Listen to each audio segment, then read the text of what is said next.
ஷீலா ஆனந்தேவி பிறந்த நாள் நல்லதாக பிராணம் மனக்கர மைக்கர் சந்தனமதி ஆனந்தத்திற்காக புஷ்பச்சந்தர் புஷ்பத்திற்காக இன்னும் மங்களமதி தத்திற்காக குடும்பத்தினர் புஷ்பத்திற்காக அன்றையதாக மதி குடும்பம்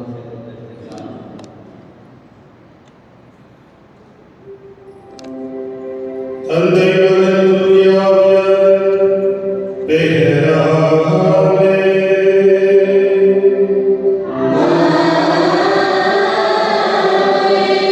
நம் ஆண்டவராகிய இயேசு கிறிஸ்துவின் அன்பும் கடவுளின் அன்பும்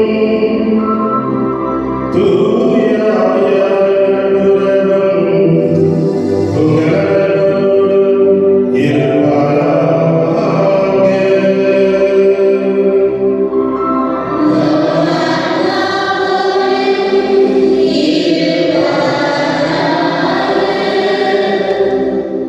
கோடி அற்புதம் செய்கின்ற புனித அந்தோனியா,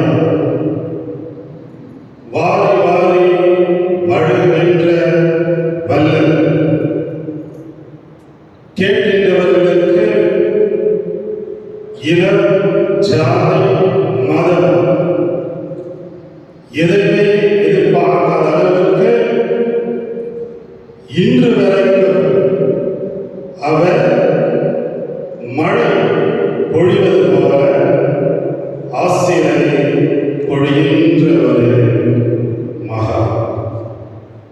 அன்பர்களே, லிஸ்பன் என்ற இடத்தில்தான் அந்த புனித பிறந்தார். அந்த இடத்தை நோக்கி நான் பயணம் செல்லும் பொழுதுதான் எனக்கு அழைப்பு வந்தது. இங்கு நவநாட்களிலே நீங்கள் திருப்பலி நிறைவேற்ற வேண்டும். கைத்தட்டங்கள். எந்த அளவுக்கு இந்த புனித, அதுவும் அவர் பிறந்த இடத்தை நோக்கி செல்லும் பொழுது அந்த அழைப்பு வந்தது என்றால் ஏதோ ஒரு காரணத்தை முன்னிட்டுதான். ஆகவே அவர் பிறந்த இடத்தை சந்தித்து நம் பங்குக்காக நான் ஜெபித்தேன். ஏனென்றால் இங்கு நான் பணியாற்றி வரும் பொழுது எந்த அளவுக்கு நம் பங்கு மக்கள் மாத்திரமல்ல, மற்ற எல்லா பங்கிலிருந்தும் இந்த அடியாரை தேடி வருகின்ற இந்த இடத்திற்காக, நாம் தங்க வைக்கும் மக்களுக்காக நான் ஜெபித்தேன். பிறகு அதோ அந்த இடத்தில், அவர் பிறந்த இடத்தில் இதை தொட்டு உங்களுக்காக, பங்கு தந்தைக்காக, இதோ பல ஆண்டுகளாக நம்மோடு பணிபுரிகின்ற தந்தை அவர்களுக்கும் நான் ஜெபித்து வந்திருக்கின்றேன். நம் பங்கு ஆன்மீக வழியில் இன்னும் சிறந்து விளங்கவும் வெள்ளி நாயகர் தந்தை மிக சிறப்பாக வெள்ளி விழாவை கொண்டாடி இருக்கின்றார். ஆகவே நம் பங்கு இந்த நவநாட்களின் மூலமாக மாத்திரமல்ல, பல விதத்தில் முன்னேற்றம் அடைய இதோ இந்த தெய்வீக பலி மூலமாக நாம் ஓர் குடும்பமாக இத்திருவலையை அர்ப்பணிப்போம். இந்த திருவலியோ ஒரு தூய்மையான திருவலி. நீங்களும் நானும் பல விதத்தில் கடவுளுக்கும் புனிதருக்கும் பாவம் செய்திருந்தால் மன்னிப்பை வருந்தி கேட்போம். எல்லா இறைவனிடமும்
என்றும் எல்லாம் வல்ல இறைவா,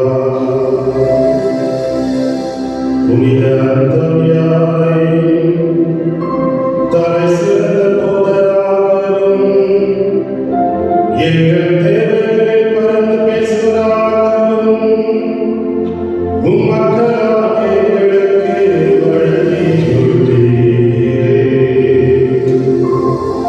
அதனால் அவர் உதவியால் நாங்கள் கிறிஸ்தவ வாழ்வின் நெறிகளை கடைபிடிக்கவும் எங்களுக்கு நேரிடும் இன்னல்களில் எல்லாம் உமது உதவி கண்ணுணரவும் செய்வீராக.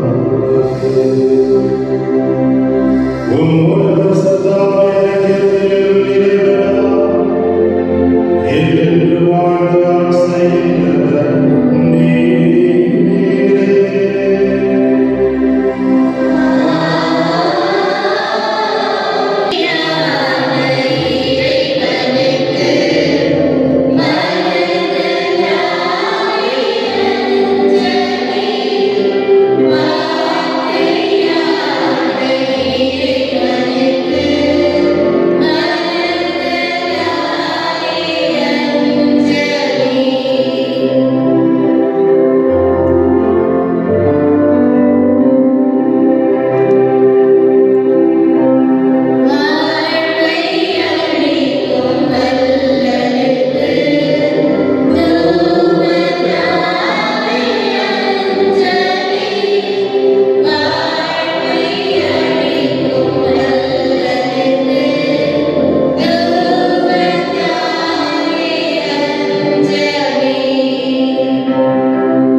முதல் வாசகம். திருத்தூதர் பணிகள் நூலிலிருந்து வாசகம். அந்நாளில் பெருந்தொகையான மக்கள் நம்பிக்கை கொண்டு ஆண்டவரிடம் திரும்பினர். இந்த செய்தி எருசலேம் திருச்சபையினரின் காதில் விழவே அவர்கள் பர்னபாவை அந்யோக்கியரை வரச் சென்று வர அனுப்பி வைத்தார்கள். அவர் அங்கு சென்றபோது கடவுளின் அருள் செயலைக் கண்டு மகிழ்ச்சி அடைந்தார். மேலும் உறுதியான உள்ளத்தோடு ஆண்டவரை சந்திக்குமாறு அனைவரையும் ஊக்கப்படுத்தினர். அவர் நல்லவர், தூய ஆவியால் ஆட்கொள்ளப்பட்டு நம்பிக்கை நிறைந்தவராய் பெருந்திரளான மக்கள் ஆண்டவரிடம் சேர்ந்தனர். பின்பு சவுலை தேடி அவர் தச்சு நகர் சென்றார். அவரை கண்டு அந்யோக்கியருக்கும் அழைத்து வந்தார். அவர்கள் ஓராண்டு முழுவதும் அந்த சபையரோடு கூடவே இருந்து பெருந்திரளான மக்களுக்கு கற்பித்து வந்தார்கள். அந்யோக்கியாவில் தான் முதல் முறையாக சீடர்கள் கிறிஸ்துவர்கள் என்னும் பெயரை பெற்றார்கள். அந்யோக்கிய திருச்சபையில் பர்னபா, நீக்கர் எனப்படும் சிமியோன், சீரன் ஊரனாகிய லுக்கியூஸ், குறுநில மன்னன் எரோதுடன் வளர்த்த மனாயின் சவுல் ஆகியோர் இறைவக்கிண்ணராகவும் போதகராகவும் இருந்தனர். அவர்கள் நோம்பிருந்து ஆண்டவரை வழிபடும் போது தூய ஆவியார் அவர்களிடம் பர்னபாவையோ சவுலையோ ஒரு தனிப்பட்ட பணிக்கெனத்தான் அழைத்திருக்கிறேன், அந்த பணிக்காக அவர்களை ஒதுக்கி வையுங்கள் என்று கூறினார். அவர்கள் நோம்பிருந்து இறைவனிடம் வேண்டி வந்தார்கள். தங்கள் கைகளை அவ்விருவர் மீது வைத்து திருப்பணியில் அமர்த்தி அவர்களை அனுப்பி வைத்தார்கள். இது ஆண்டவர் வழங்கும் அருள்வாக்கு. பதிலுரை பாடல்.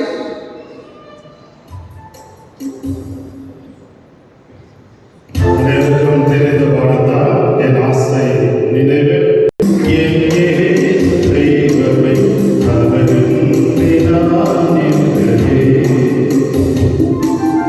என் உறவுகள் மறையா என் தெய்வமே நிறைவானவர். என்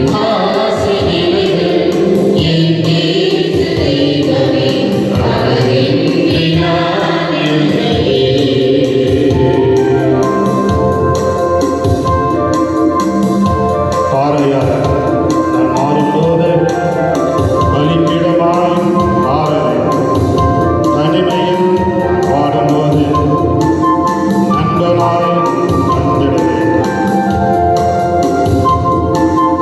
பாறையா நான் மாறும்போது பலிபீடமாய் மாற வேண்டும்.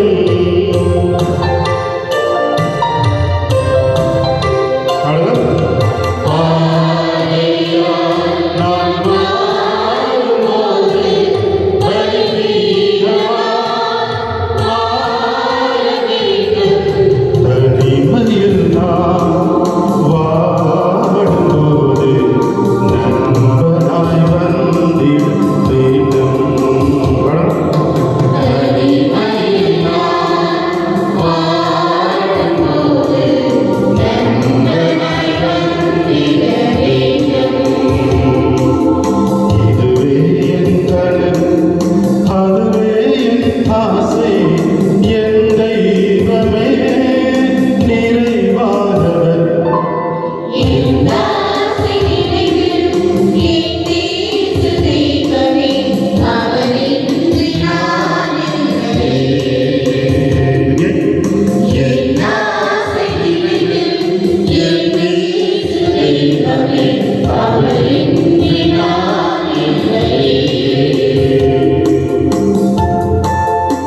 உள்ளத்தில் தடுமாறும் போது ஆற்றல் தர வேண்டும்.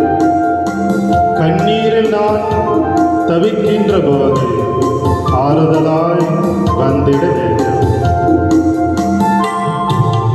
உள்ளத்தில் தடுமாறும் போது ஆற்றல் தர வர வேண்டும்.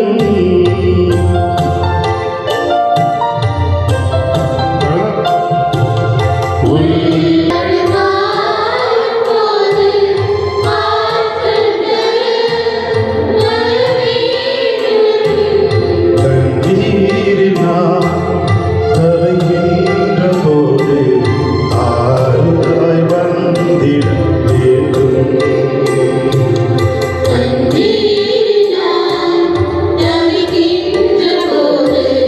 ஆறுதலாய் வந்திட வேண்டும். இதுவே என் எண்ணம், அதுவே என் உள்ளம். என் தெய்வமே நினைவானவர்.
மத்தேயு எழுதிய நற்செய்தி 10ஆம் அதிகாரம் இறை வசனங்கள் 7 துவங்கி 13 முடிய. அக்காலத்தில் இயேசு தம் சீடர்களை நோக்கி கூறியது: நீங்கள் செல்லும்போது விண்ணரசு நெருங்கி வந்துவிட்டது என பறைசாற்றுங்கள். நலம் குன்றியவர்களை குணமாக்குங்கள். இறந்தோரை உயிர் பெறச் செய்யுங்கள். தொழுநோயாளரை நலமாக்குங்கள். பேய்களை ஓட்டுங்கள். கொடையாக பெற்றீர்கள், கொடையாகவே வழங்குங்கள். பொன், வெள்ளை, செப்பு காசு எதையும் உங்கள் இடை கச்சைகளில் வைத்துக் கொள்ள வேண்டாம். பயணத்திற்காக பையோ, 2 அங்கிகளோ, மிதியடிகளோ, கைத்தடியோ எடுத்துக்கொண்டு போக வேண்டாம். ஏனெனில் வேலையால் தம் உணவுக்கு உரிமை உடையவரை நீங்கள் எந்த நகருக்கோ ஊருக்கோ சென்றாலும் அங்கே உங்களை ஏற்க தகுதி உடையவர் யாரென கேட்டறியுங்கள். அங்கிருந்து புறப்படும் வரை அவரோடு தங்கியிருங்கள். அந்த வீட்டுக்குள் செல்லும் பொழுது வீட்டாருக்கு வாழ்த்து கூறுங்கள். வீட்டார் தகுதி உள்ளவராயிருந்தால் நீங்கள் வாழ்த்திற்குரிய அமைதி அவர்கள் மேல் தங்கட்டும். அவர்கள் தகுதியற்றவர்களாயிருந்தால் அது உங்களிடமே திரும்பி வரட்டும். ஆண்டவரே அருள்வாக்கு.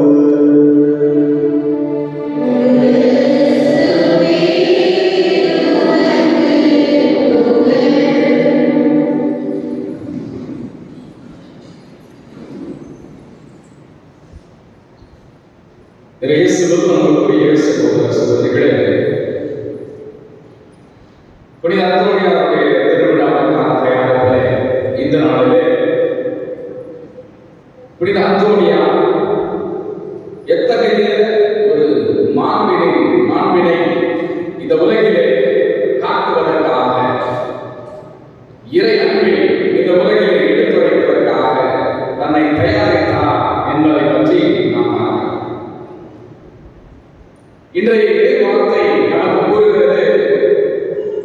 ஆண்டவரை தன்னுடைய சீடர்களை அழைத்து உலகெங்கும் சென்று படைப்புக்கெல்லாம் நற்செய்தியை பறைசாற்றுங்கள் என்று சொன்னார். தன்னுடைய பணியை தான் போன பிறகு தன்னுடைய சீடர்கள் தொடர்ந்து செய்ய வேண்டும். அப்படி செய்யும் பொழுது அவர்கள் எந்த நிலையிலே, எந்த வகையிலே அந்த பணியை செய்ய வேண்டும் என்பதை பற்றியும் அவர்களுக்கு எடுத்துச் சொல்லுகிறார். உங்களுடைய வெள்ளி, செப்பு காசோ அல்லது பயணத்திற்கு பையோ, 2 மிதியடியோ எதுவும் வேண்டாம். நீங்கள் இறையரசை பரப்புவதற்காக செல்கிறீர்கள். எனவே அதுவே உங்களுடைய எண்ணத்தில் இருக்கட்டும், அதுவே உங்கள் நினைவில் இருக்கட்டும் என்று சொல்லுகிற ஆண்டவர் மற்றவற்றை எல்லாம் இடத்தில் விட்டுவிடுங்கள் என்று சொல்லுகிறார். அந்த வகையில் இறையரசை பரப்ப வேண்டும் என்றால் அதற்கான தயாரிப்பு வேண்டும். புனித அந்தோனியாருடைய வாழ்க்கையிலே நாம் பார்க்கிறோம். முதல் பாதியிலே அவர் தன்னை முழுவதுமாக தயாரித்து வைப்பார். தனிமை என்பது கிறிஸ்துவ வாழ்வுக்கு மிக மிக அவசியமானது என்பதை நாம் பார்க்கிறோம். அது நம்முடைய வாழ்க்கையை ஒரு உலுக்கி ஆண்டவரோடு நம்மை ஒருங்கிணைக்கின்ற ஒரு அற்புதமான கருவியாக மாறுகிறது. அதனால்தான் புனித பிரான்சிஸ் அசிசியா தன்னுடைய சபையாளர்களை எல்லாம் ஒவ்வொரு இடத்திலே அமர்த்தி அவர்களுக்கு தனித்தனியாக மனங்களை அமைத்து அந்த இடங்களிலே அவர்களுக்கு ஒழுங்குமுறைகளை எல்லாம் வகுத்து கொடுத்து, நீங்கள் செய்கின்ற வேலையோடு நீங்கள் ஜெபத்திலும் ஈடுபட வேண்டும். ஏனென்றால் அந்த ஜெபம்தான் உங்களை பாவத்திலிருந்து விலக்கி வைக்கின்ற ஒன்றாக இருக்கிறது என்று சொல்லி அவரும் சரி, அவரை பின்பற்றிய அவருடைய சீடர்களும் சரி, இந்த ஜெப வாழ்க்கையிலே, தவ வாழ்க்கையிலே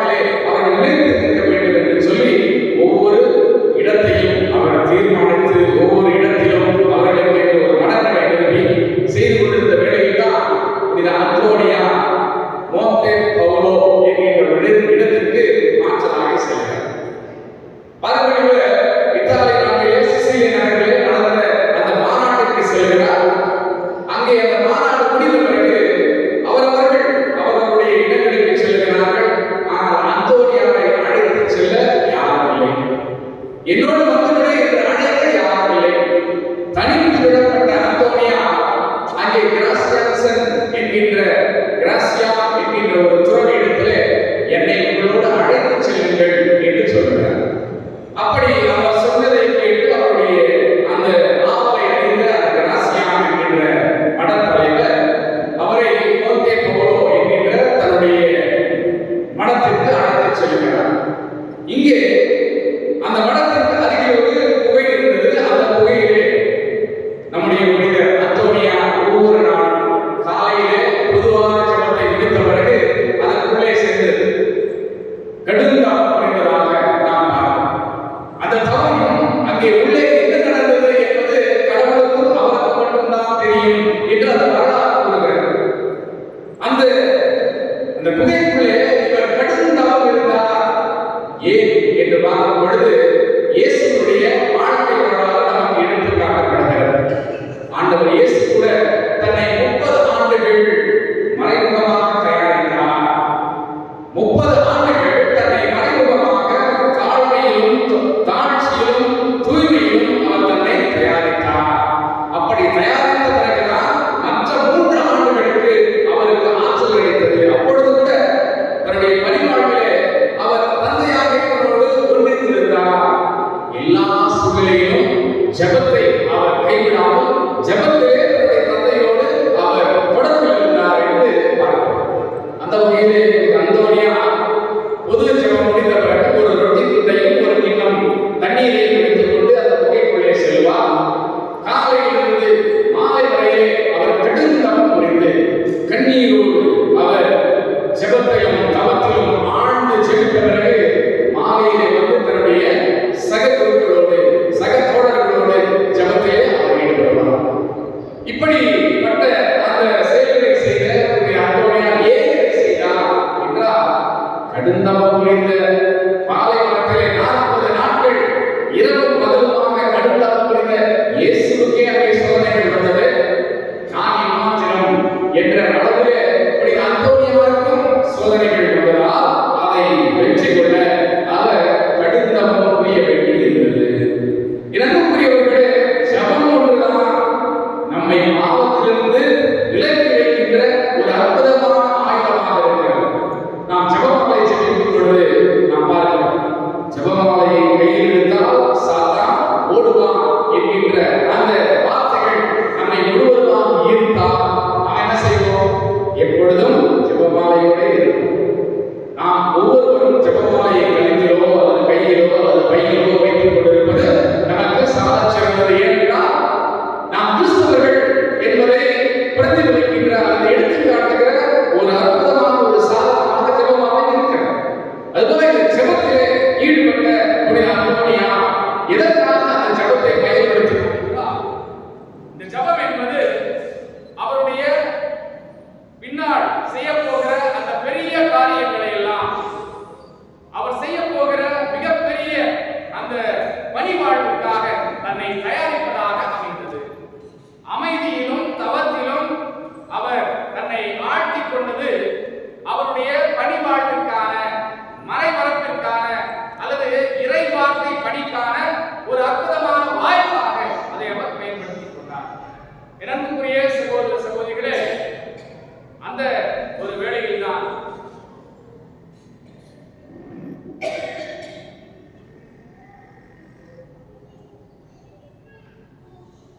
அன்புக்குரியவர்களே, தன் அயலாரை நேசிப்பவன் தவ முயற்சிகளையும் நேசிப்பான் என்பது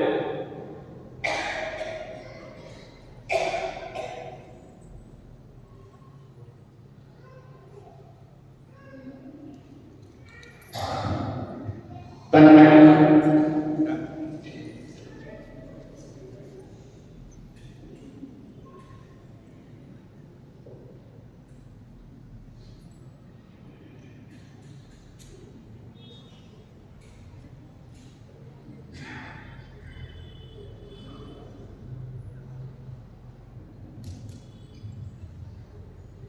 அன்புக்குரிய சகோதர சகோதரிகளே,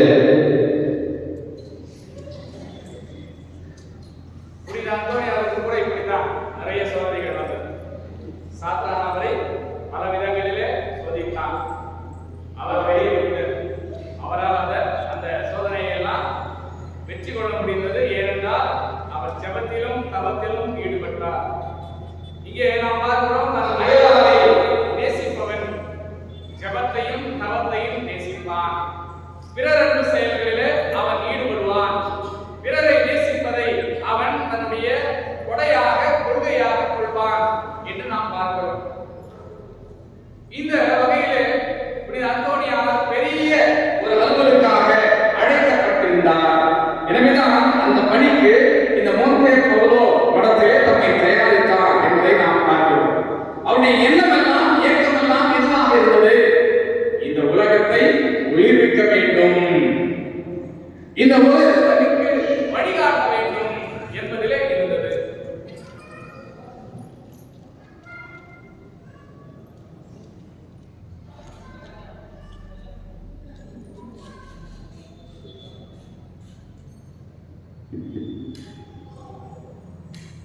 அதனால்தான் இத்தனை ஆண்டுகள் மௌனத்திலும் தாழ்மையிலும் மறைந்த வாழ்க்கையிலும் ஜெபத்திலும் தவத்திலும் செலவழித்து தான் சேகரித்திருந்த அந்த ஞானம், பிரஸ்தேகம், இந்த அருட்கொடைகளை உலகத்திற்கு அளிக்க வேண்டும் என்று அவர் விரும்பினார்.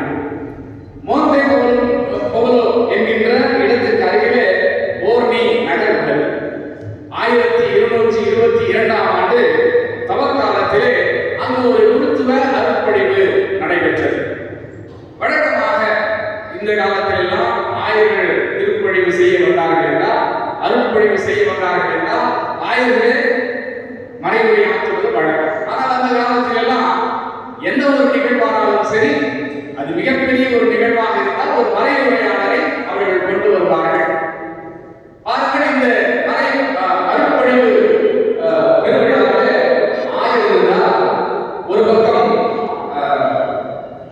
புதிய குருக்களாக சேர்ந்து பணியாற்ற சுவாமிநாதர் சபையை சார்ந்த வெண்ணிற ஆடை அணிந்த குருக்கள் இருந்தார்கள்.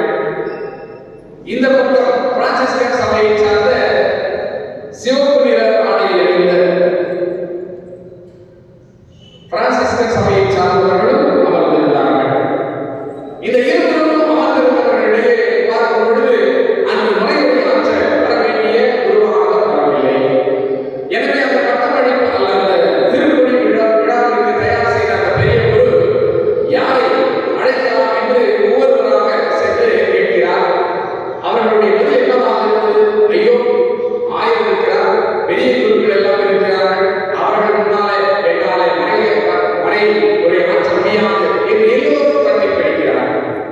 கடைசியாக அவருடைய பார்வை அங்கே ஒரு ஓரமாக அமர்ந்திருந்த பிரான்சிஸ்கன் சபையை சேர்ந்த நம்முடைய புனிதர் அந்தோனியாரின் மேல் விழுகிறது. சுவாமி, தயவு செய்து வந்து ஒரு மறைவுரை ஆற்றுகிறீர்களா என்று அவரை கேட்ட பொழுது, கீழ்ப்படுதலின் நிமித்தமாக பெரியவர் கேட்கிறார் என்கின்ற அந்த கீழ்ப்படுதலின் நிமித்தமாக அவர் எழுந்து மறை ஆயரிடம் ஆசி பெற்று அவர் மறைவுரை ஆற்ற வருகிறார். அவர் பிரசங்க மேடை ஏறினார். அவர் அன்று மறைவுரை ஆற்ற எடுத்துக்கொண்ட இறைவார்த்தை, கிறிஸ்து மரணம் மட்டும் கீழ்ப்படிந்தார் என்ற புனித பவுலடியாருடைய வார்த்தை. கிறிஸ்து மரணம் மட்டும் கீழ்ப்படிந்தார் என்கின்ற புனித பவுலடியாருடைய இறைவார்த்தையை அவர் அப்படியே எடுத்து அதை மறைவுரையாக ஆற்ற அவர் பேச பேச அவருடைய நாவுகளிலிருந்து வந்த அந்த நெருப்பு போன்ற நாவுகள் வார்த்தையான இறைவன் எல்லோருடைய உள்ளத்தையும் தொட்டு ஆயர்களை கொண்டு அந்த குருக்கள் முதல் கொண்டு எல்லோருடைய அந்த பார்வையும் அவர் மேல் அவரை நோக்கி இருக்க அவர்கள் வியப்பில் ஆழ்ந்து இந்த கருத்துக்கள் எல்லாம் இந்த மறைவை எவ்வளவு அருமையான பொருள் அமைந்த அழுத்தமான திருத்தமான ஒரு அருமையான மறைவுரையாக இருக்கிறது, இத்தகைய ஒரு மறைவுரையை நான் இதுவரை கேட்டதே இல்லையே என்று ஆயர் முதல் கொண்டு அடியவர்கள் வரையிலே எல்லோரும் வியந்து பாராட்டிய அற்புதமான ஒன்று. கீழ்ப்படுதல் உள்ளவன் எப்பொழுது வெற்றி பெறுவான்? எனவேதான் அவருடைய பெரியவருடைய வார்த்தையை கேட்டு கீழ்ப்படிதலோடு இந்த மறைவுரையை ஆற்றினேன் என்ற வார்த்தையோடு அவர் தன்னுடைய மறைவுரையை முடித்துக் கொண்டு சென்று அமர்ந்தார். அந்த மறைவுரையை கேட்ட கிராசியா பிரான்சிஸ்கோ அசிசியாரிடத்திலே இதை பற்றி சொல்லும் பொழுது, என்னுடைய சபையில்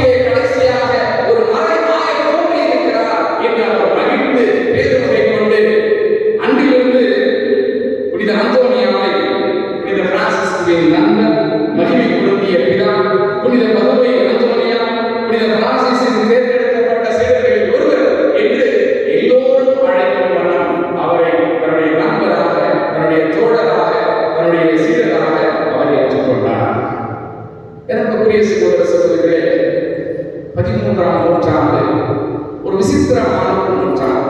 எப்பொழுதுமே 13 என்ற எண் ஒரு வித்தியாசமான ஒரு எண்ணாக இருக்கு.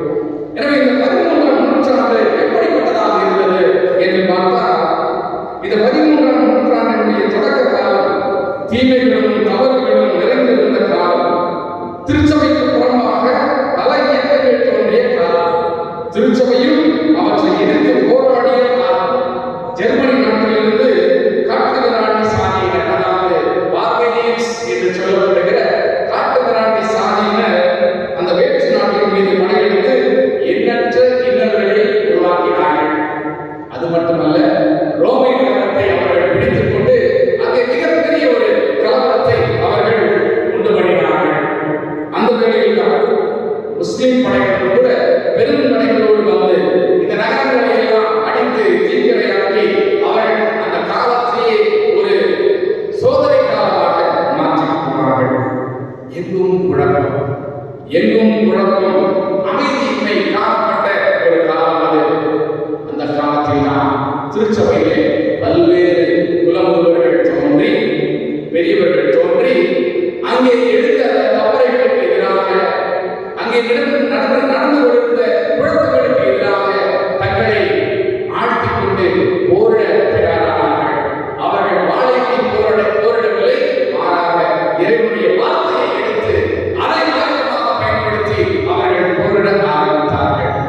ஆங்காங்கே கிறிஸ்துவ குருமார்கள் தங்களுடைய போதனையினாலே, தங்களுடைய தவ முயற்சியினாலே, தங்களுடைய பக்தி முயற்சிகளினாலே மக்களை கவர்ந்து அவர்கள் மனம் சிதறடிக்காமல் அவர்கள் இயேசுவை அண்டி வரும்படிக்கு அவர்களை காத்துக் கொண்டார்கள். ஆனால் ஒரு சில புதுமைகள் கிறிஸ்துவை மறுதலித்து, திருச்சபையினுடைய திருவருட்சாதனங்களை மறுதலித்து, திருச்சபையின் பேருண்மைகளை மறுதலித்து, மக்களை திசை திருப்புகின்ற பணியிலே, கிறிஸ்துவை தோற்கடிக்க வேண்டும் என்ற பணியிலே அவர்கள் ஈடுபட்டுக் கொண்டிருந்தார்கள். அந்த வழியில் தான் புனித ஆசீர்வாதம், புனித அந்தோனியா, புனித அசிசியா என்று, புனித சுவாமிநாதன் என்று இவர்களெல்லாம் தோன்றி இந்த பதினர்களுக்கு சம்மட்டி அடி கொடுத்து, பதிலடி கொடுத்து, ஆண்டவருடைய அளப்பரிய நன்மைகளை, இரக்கத்தை, மன்னிப்பை இது சம்பந்தமாய் உணர்ந்து கொள்ளச் செய்தார்கள். மக்களுடைய நிலை எப்படிப்பட்டதாக இருந்தது? மிகவும் மோசமான ஒரு நிலையிலே அவர்கள் இருந்தார்கள். விசுவாச குறைவினால் அல்ல, தங்கள் மதத்தை அவர்கள் நன்கு அறிந்து கொள்ளவில்லை, அந்த அறியாமையினாலே அவர்கள் அவதிப்பட்டார்கள். நல்லொழுக்கத்திலும் அவர்கள் பயன் பெறவில்லை. குருட்டு பக்தி உடையவர்களாக இருந்தார்கள். நீ இதை செய் என்று சொன்னால் அவர்கள் செய்கிறவர்களாக இருந்தார்கள். அதனால்தான் பல குழுவிகள் அங்கே தோன்றி, நீங்கள் செய்வது தவறு என்று சொல்ல பொழுது அவருடைய நம்பிக்கையானது ஆட்டம் கண்டுவிட்டது. அவருடைய தீயவர்களுக்கும் தீய குணங்களுக்கும் அங்கே பஞ்சமே இல்லாமல் போனது.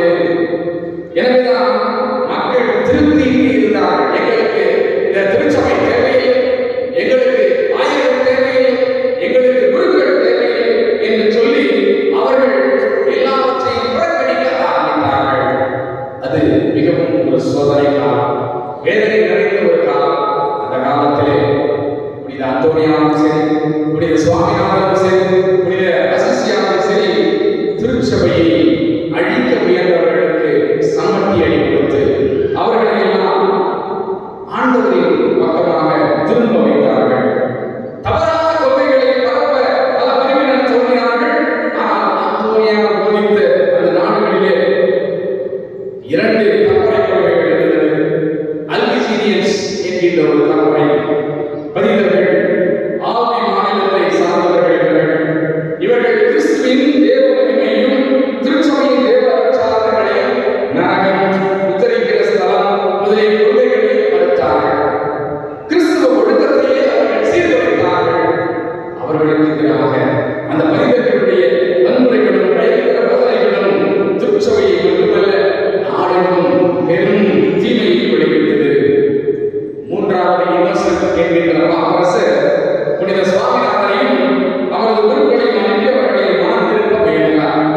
1708ஆம் ஆண்டில் திருத்தந்தையின் பிரதிநிதியான பீட்டரை பதிதர்கள் அநியாயமாக கொன்றார்கள். அதன் பிறகு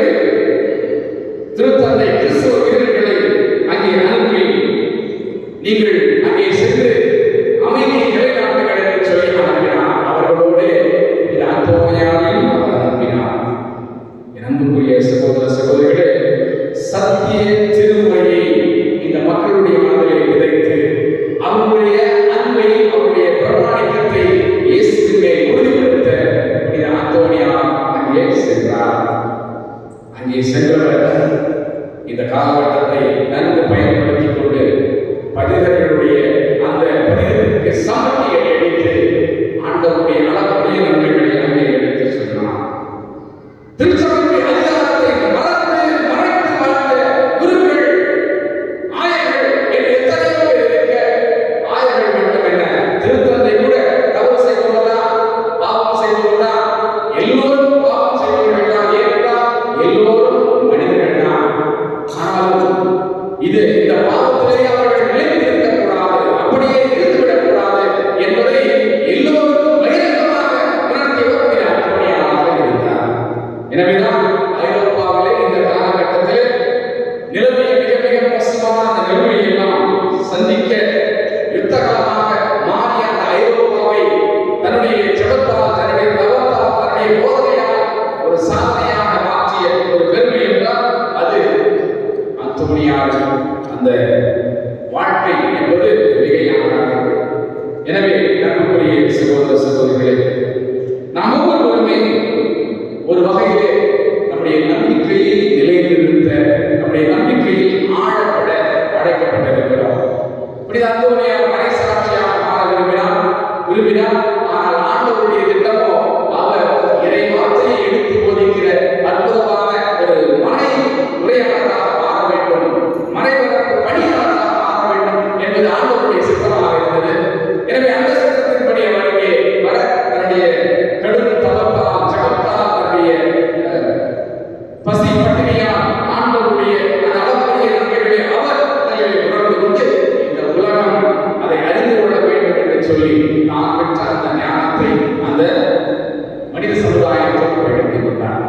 இன்றைய நாளிலே இறைவன் தன்னுடைய சீடர்களை அனுப்புவது போல, இயேசு தன்னுடைய சீடர்களை அனுப்புவது போல அவரும் எளியவராக எல்லோரிடத்திலும் சென்று இறைவனை பறைசாற்றினார். அப்படி பறைசாற்றிய அந்த அந்தோனியாருடைய வாழ்க்கை எப்படிப்பட்டதாக இருந்தது? மதில் மேல் வைக்கப்பட்ட கிடக்கு போல இருந்தது,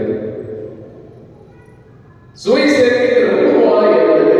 அப்படிப்பட்ட ஒரு வாழ்க்கை வாழ்ந்த இந்த அந்தோனியாருடைய திருவிழாவை கொண்டாட தயாரிக்கின்ற இந்த வேளையிலே நம்முடைய வாழ்க்கையிலே, அதுவும் இந்த போராட்ட வகையிலே நிறைய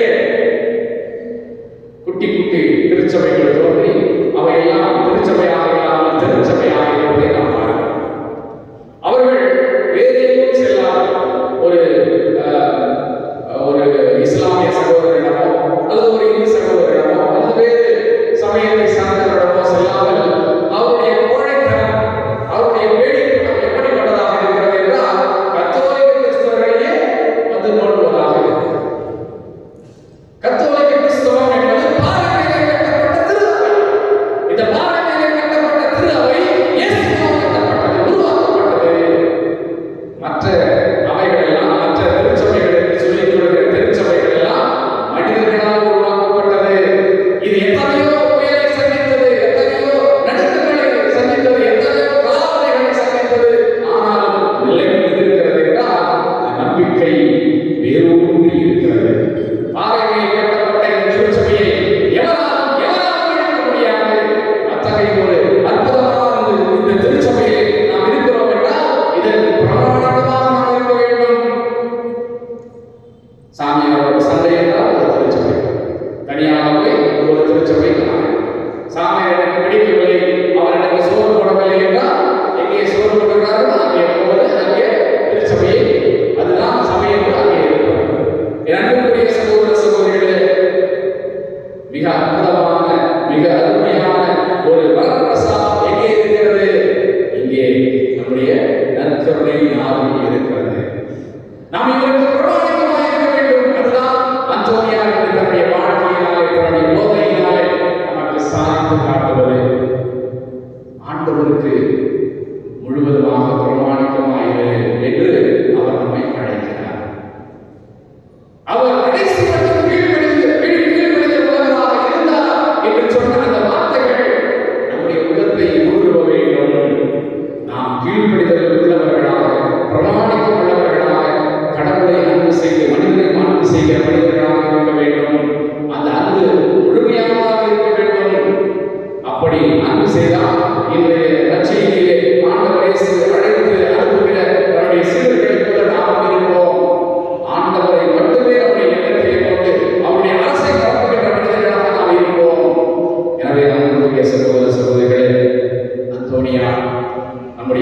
காவலர், நம்முடைய பரிந்துரையாளர், நம்மை பராமரித்து வருபவர், அவருடைய வாழ்விலே பதினர்களை எல்லாம் சமட்டியாக அடித்து துரத்தியது போல நம்முடைய வாழ்விலே யாராவது சந்தேகங்களை கொண்டு வந்தால், நீ சிலை வழிபாடு செய்கிறாய், நீ ஒரு மனுஷியை வணங்குகிறாய் என்றெல்லாம் சொல்லி நம்முடைய மனங்களை குழப்ப வந்தால், அவர்களுக்கு சரியான சாத்தியங்களை அளித்து நம்முடைய நம்பிக்கை என்கிற அந்த கொடையால் அவர்களை விரட்டி அடித்து, இதுதான் விசுவாசம், இதுதான் நம்பிக்கை, இதுதான் திருச்சபை, இதுதான் கத்தோலிக்க திருச்சபை என்பதை சொல்லி நாம் ஆரோக்கியம் கட்டப்பட்ட அந்த வீட்டிற்கு சொந்தக்காரர்களாக இருப்போம்.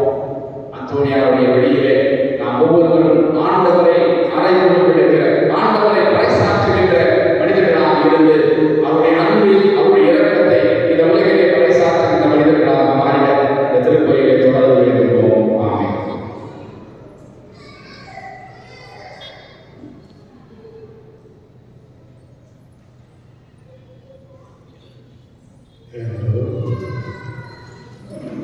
விசுவாச கொண்டாட்டம் மூலமாக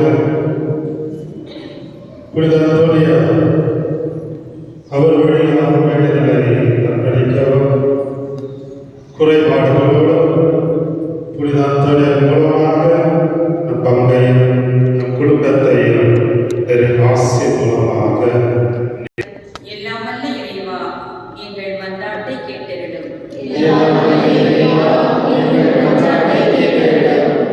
இருளை அகற்றி ஒளியை தரும் அன்பின் இறைவா, என் திருச்சபையை வழிநடத்தும் திருத்தந்தை, ஆயர்கள், குருக்கள், கன்னியர்கள், துறவரத்தார் அனைவரும் நல்ல உடல் சுகத்துடன் பணிபுரிய அபரிமிதமாய் இவர்களை ஆசீர்வதிக்க வேண்டும் என்று இறைவா உம்மை மன்றாடுகிறோம்.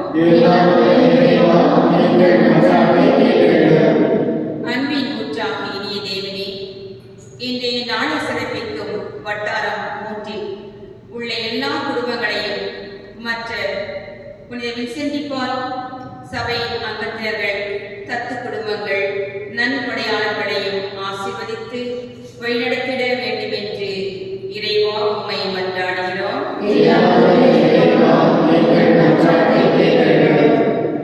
ஒளியும் வழியும் ஜீவனுமான இறைவா, இது திருப்பலியை சிறப்பிக்க வந்திருக்கும் முன்னாள் பங்கு தந்தை ஞானமணி ராஜ் அடிகளார், மறைவியாளர் அருட்தந்தை சேவியர் தங்கராஜ், எங்கள் பங்கு தந்தைகள் யாவரையும் நிறைவாய் ஆசீர்வதித்து நல்ல உடல் உள்ள சுகத்துடன் இறைப்பணியாற்றிட ஆசீர்வதித்து காத்திட வேண்டும் என்று இறைவா உம்மை மன்றாடுகிறோம்.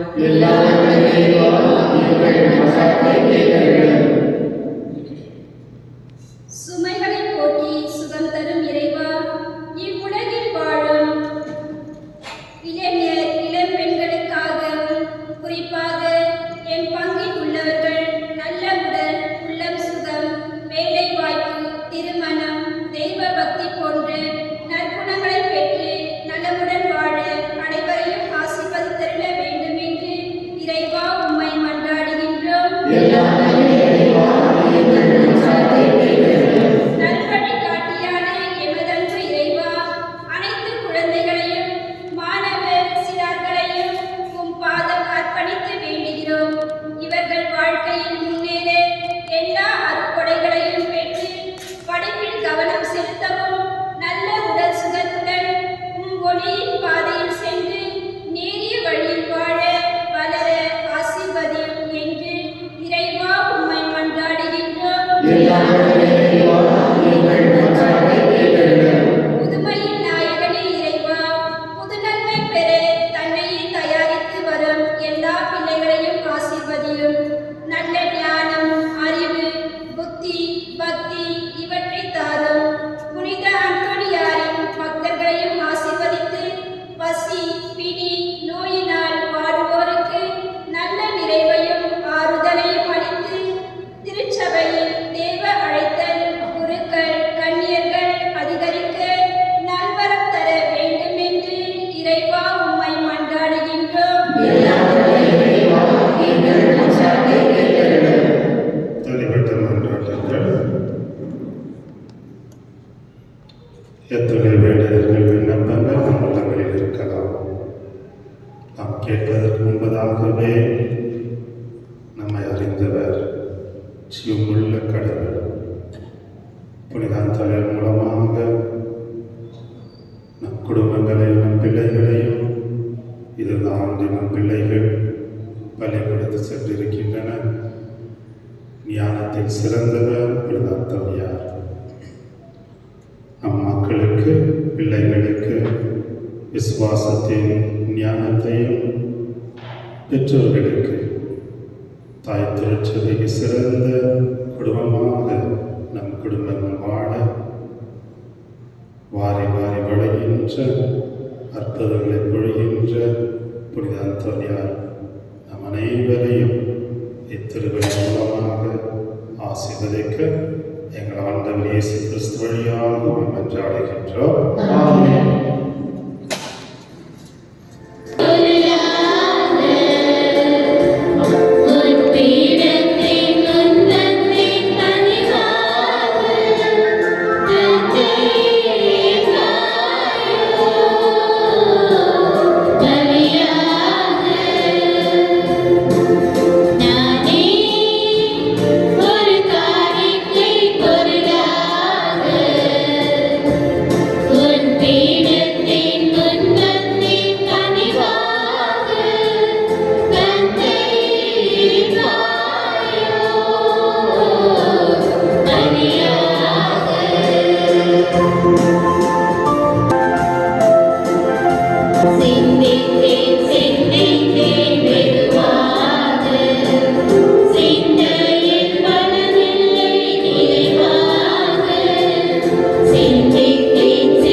எங்கள் ஆண்டவர் இயேசு கிறிஸ்து வழியாக உம்மை மன்றாடுகின்றோம்.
கொண்டிருக்கின்றோம். இவ்வாறு ஆண்டனை கிறிஸ்துவுள்ள இடத்தமாக எங்களுக்கு மாறுகிறார்.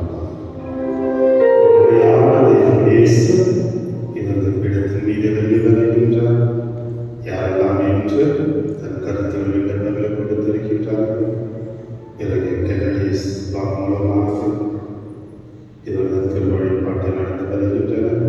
பிறகு தொடர்ந்து கடந்த நாட்களிலே இறைவாக்கின் மூலமாக அந்தோனியார் பங்கை வழிநடத்த சிறுபிள்ளை இயேசு குடும்பங்களை இறைவாசி மூலமாக அந்தோனியார் மூலமாக நம்மை ஆசீர்வதிக்க நம்மையே வரவேற்போம்.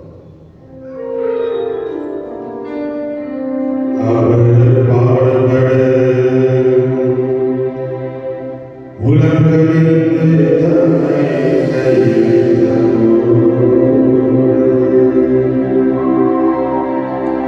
அப்பத்தை எடுத்து நன்றி செலுத்தி அதை விட்டு தம் சீடர்களுக்கு அளித்து கூறியதாவது: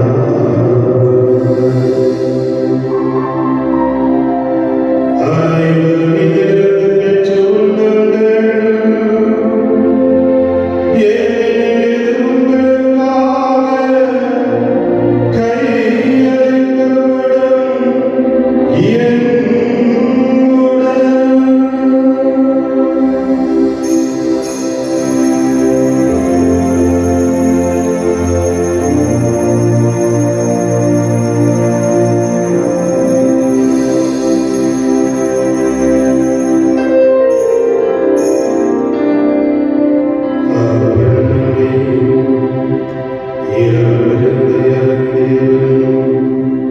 கிண்ணத்தை எடுத்து மீண்டும் மக்கள் என்று கூறி தம் சீடர்களுக்கு அளித்தார்.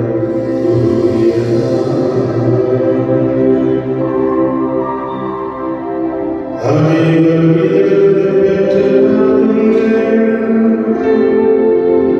ஏனெனில் இது புதிய நிலையான உடன்படிக்கைக்கு உரிய என் இரத்தத்தின் கிண்ணம்.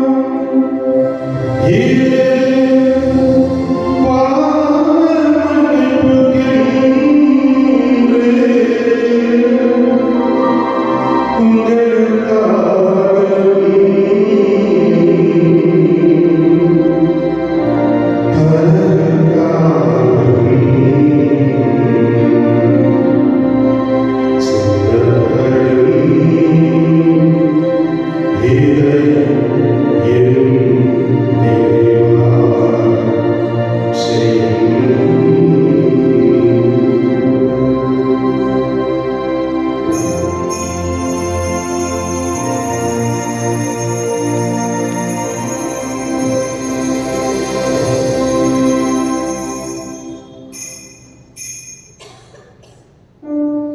நம்பிக்கையின் மறைபொருள்.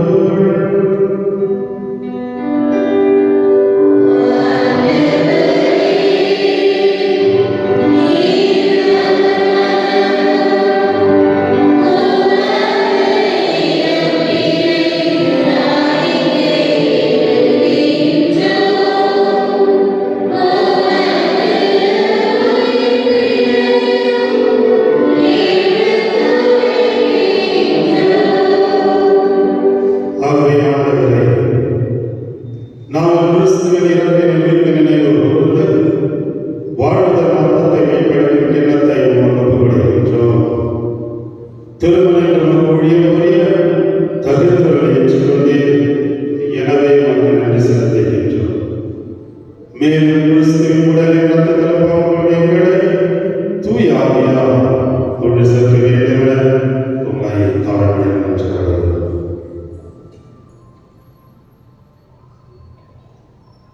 ஆண்டவரே, உலகெங்கும் வரவேற்கும் அந்த தேவை உதாரணம் கேட்கிற தந்தை பிரான்சிஸ் இதன் தேவாலயத்தை நடத்தாலும் எல்லா சேவைகளாக அனைவரோடும் ஒரு சிறந்த அன்பு நிலைநிறுத்த செய்தார். குறிப்பாக இன்றைய திருவள்ளுவர் எந்த நேர்ந்த ஆன்மாக்களுக்காக படைக்கப்பட்டதும் அனைத்து இரண்டாம் மக்களுக்காக கவனமாக ஜெபிப்போம். மேலும் உயிர்த்தெழுந்த நோக்குடன் துயில் கொள்ளுங்கள் சகோதர சகோதரிகளை. இறந்தோர் அனைவரையும் இரக்கத்துடன் நினைவு கூர்ந்து ஒரு திருமண வழியில் உள்ளிட்டவர்கள் எங்கள் அனைவர் மீதும் இரக்கமாயிரும்.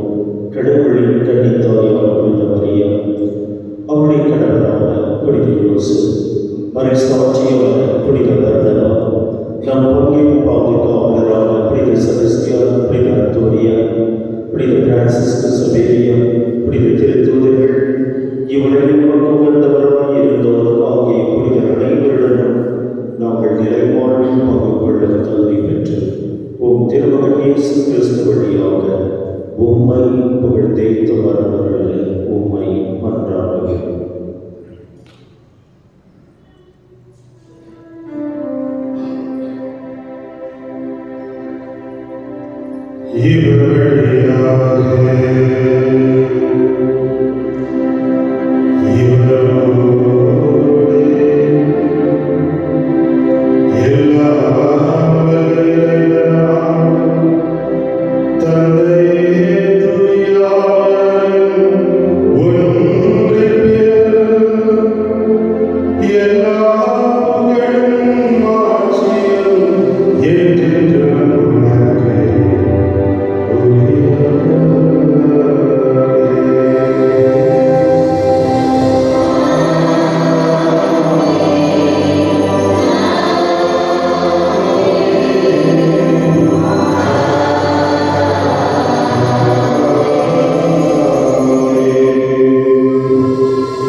ஒரு குடும்பமாக சேர்ந்து என்னுடைய சுப்படுத்த ஜனத்தை சொல்லுவோம்.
புனிதத்தோடு மூலமாக ஒருவருக்கு சமாதானத்தை பகிர்ந்து கொள்வோம்.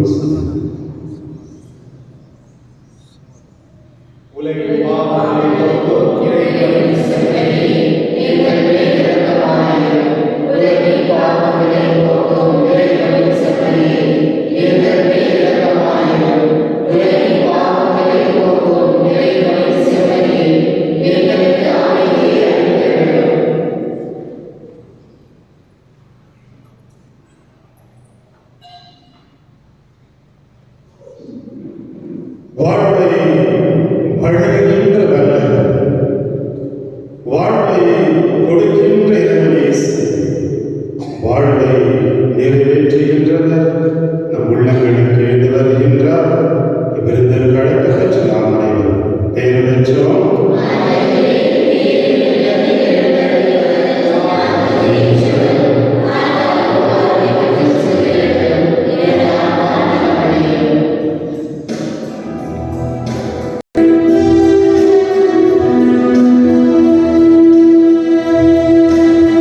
நிற்கின்றோம்.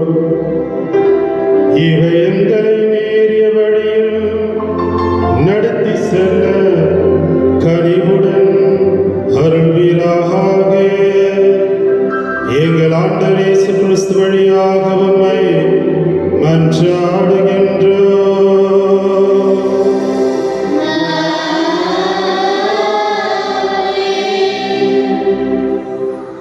அன்பு சகோதர சகோதரிகளே, இறைவனுக்கு நன்றி சொல்லுவோம். புனித அந்தோணியாருடைய இந்த நவநாள் திருவழியில் தொடர்ந்து ஞாயிற்றுக்கிழமை வந்து கொண்டிருக்கின்ற உங்கள் ஒவ்வொருவரையும்